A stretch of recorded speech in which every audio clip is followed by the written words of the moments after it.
Mandala meditations are a type of coloring in meditation where you try to color in from the outside in, and it's really great for helping improve focus and stress management. If you have perfectionist tendencies, you want to be mindful to catch any thoughts of trying to make it perfect. You don't even have to be particularly good or talented at art. Just see if you can enjoy the process without overthinking about the end product or end result, you know? Now, the word mandala means circle, which is why you see a number of circles here. And loads of cultures, like here in Greece, where I am based, we have a history of valuing mandalas.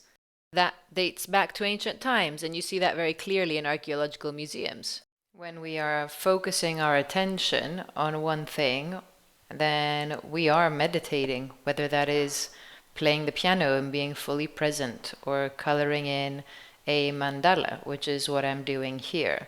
And while it's not an exact perfect circle, which it doesn't have to be, you can have more creative mandalas like this one, it's in the general area of coloring in shapes that are in circular forms.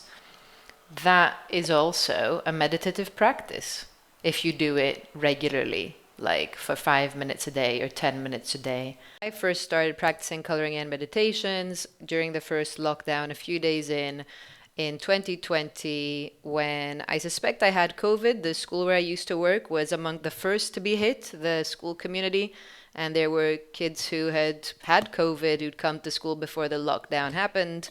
I had really intense fatigue and brain fog.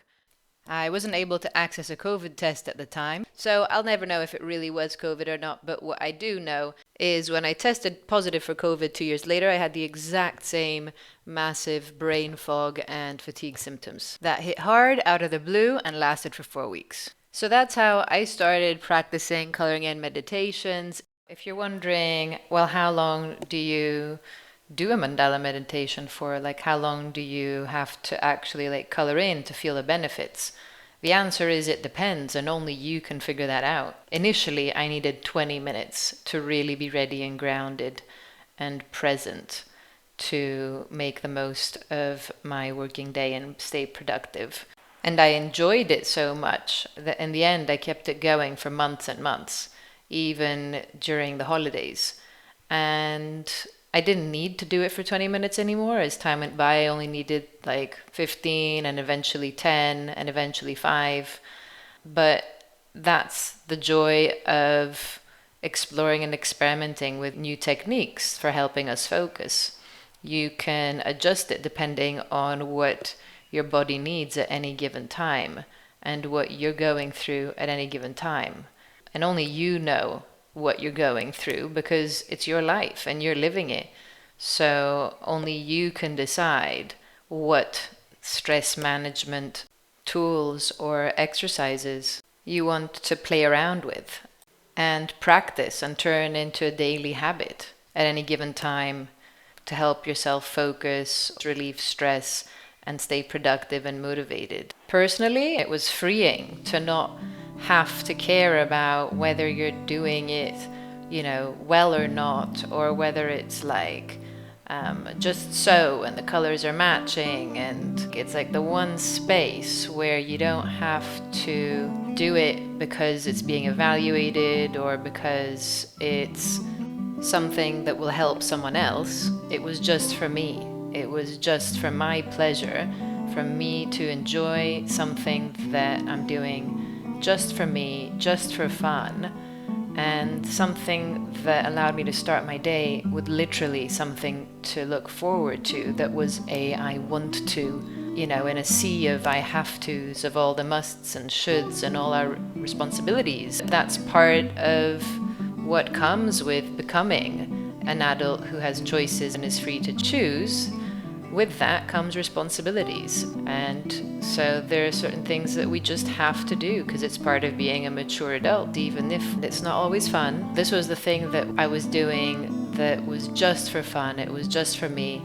I'm not doing it to achieve a certain goal. I'm literally just trying to fill in, more or less, stay in the lines and choose whatever color I feel like choosing and mix them up if I want to. and just go with the flow and enjoy the state of flow without overthinking. It's just for the pleasure of it. I'm starting from the outside and more or less I'm coloring inwards towards the center.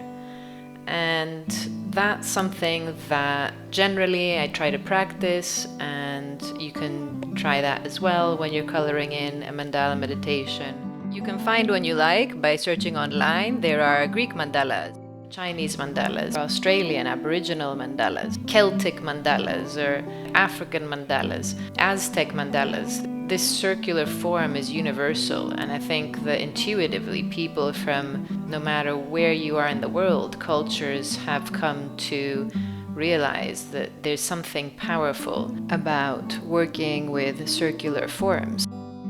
Here are some of the books that I found, but you can have a look to see which ones are available for you.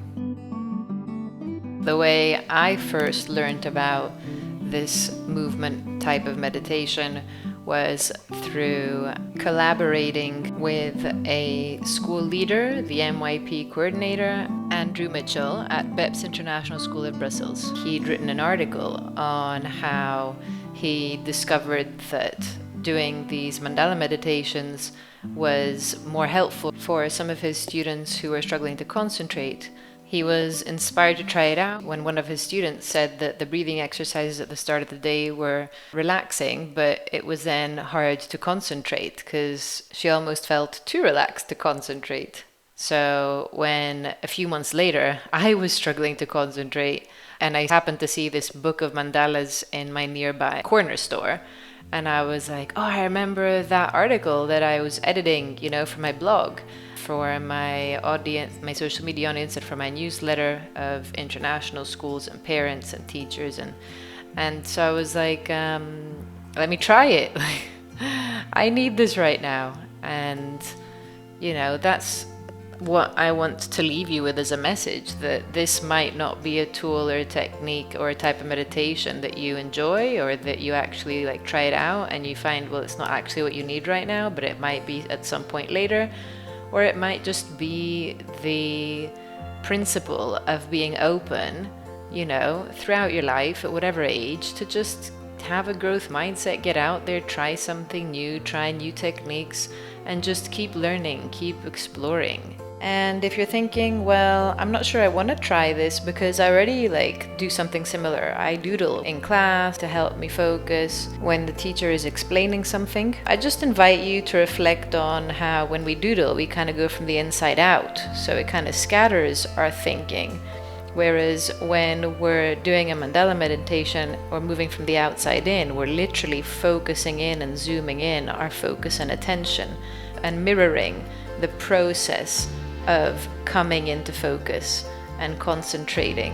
Because it's not something just snap your fingers and it's now I'm focused. It's a process. It takes time. It takes working on it. And so just having maybe a mandala meditation at the back of an exercise book that you could use, and maybe one or two markers, to just experiment and explore and to see that helps you stay present in the room rather than kind of escape or daydream, which is the opposite of focusing. If that's you right now, then I encourage you to get curious and swap your doodling habit out for a mandala coloring in to see if that helps you concentrate better.